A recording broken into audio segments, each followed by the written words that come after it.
Hello, আসসালামু আলাইকুম। সবাই কেমন আছে? আশা করি সবাই বেশ ভালো আছো। তো আজকের ভিডিওটা হচ্ছে যে আমি কিভাবে আমার গাছগুলোকে যত্ন নেই, তো সেই ভিডিওটা কিন্তু আমি আজকে দেখাবো। তবে আজকে আমার সময় ছিল না, তো ভয়েস দিয়ে আবার অন্য কিছু মানে এডিট করে ভিডিও করার, তো ভাবলাম যে আজকে সরাসরি ভিডিওটা দেই। হ্যাঁ, আজকে সরাসরি ভয়েস দিতেছি একবারেই। তো একটু শব্দ হতে পারে, তো কেউ কিছু মনে করো না প্লিজ। তো চলো শুরু করা যাক। হ্যাঁ, তো আজকে আমি ডাইরেক্ট ভয়েস দিব। তো প্রথমে কিন্তু আমি এই যে সারটা নিয়ে নিব। তো এটা আমি বাড়ি থেকে নিয়ে আসছি, দেশ থেকে বললে। তো এটা আমি এখানে রেখে দেই। তো এটা কিন্তু গোবর সার, জৈব সার বলে অনেকে। তো এই সারটা দিলে গাছে অনেক বেশি ভালো হয়। তো দেখা যাক কি করি। তো এখানে আমি প্রথমে একটা কাঁচি নিয়ে নিব। তো কাঁচিটা নিয়ে আমি এখন একটু এই মাটিগুলো আছে না, একটু উদ্রা উদ্রা করে দিব, মানে একটু নরম করে দিব। একটু নরম করে দিলে দেখা যায় যে মাটিগুলো একটু নরম থাকে, সারটা দিলে কিন্তু ভালো বেশ মানে মিশে যায় সাথে, মাটির সাথে। তো এটা একটু আমি করে দিব, একটু মাটিগুলো আমি নরম করব, একটু বেশি না। তো এটা আমি সবসময় করি। তো ভাবলাম যে এটা একটা ভিডিও দেই, তো অনেকের বুঝতে সুবিধা হবে যে সারটা এভাবে দিলে ভালো হয়। তো এখানে আমি কিছু ধনেপাতা ফালাইছি। তো এই জন্য আমি বেশি একটা উদ্রা করতে পারতেছি না, যেহেতু ধনেপাতাগুলো এখনও বড় হয়নি খাওয়ার মতো। তো ধনেপাতাগুলো খাওয়ার মতো হয়ে গেলে এগুলো তুলে আবার আমি সার দিব, আবার একটু মাটিটা নরম করে দিব। হ্যাঁ, আমি সবগুলো একটু একটু করে দিলাম। তো আমি একটু একটু করে এখন সার ইউজ করব।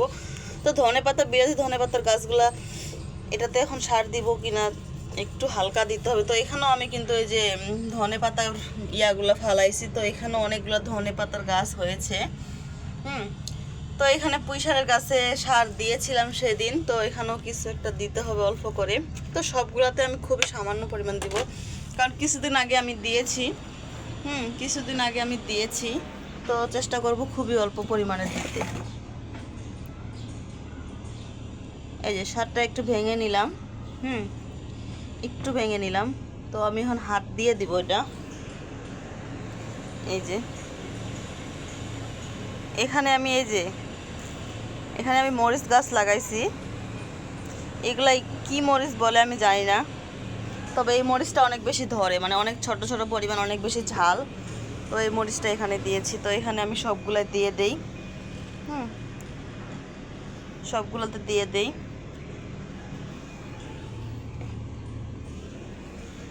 সবগুলোতে দিয়ে দিব, গাছের গোড়াগুলোতে দিয়ে দিব। হ্যাঁ,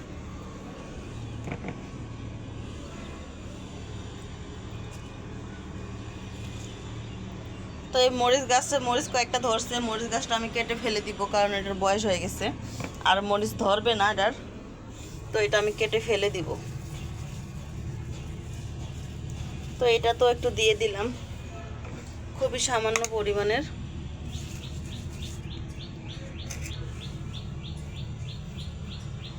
তো মেহেদি গাছটা একটু হালকা দিব, কারণ এটা বেশি একটা সার দেওয়া যাবে না।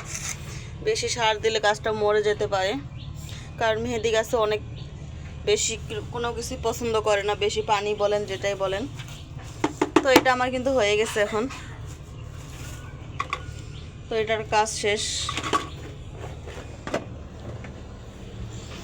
তো দেখেন আমি কিভাবে গাছের পরিচর্যা করি। এভাবে আমি সার দেই, এভাবে সার দিয়ে আমি গাছগুলোকে পরিপূর্ণভাবে করি। তো এখানে দেখেন যে আমার টমেটো গাছে টমেটোর ফুল আসছে, মাশাল্লাহ মাশাল্লাহ।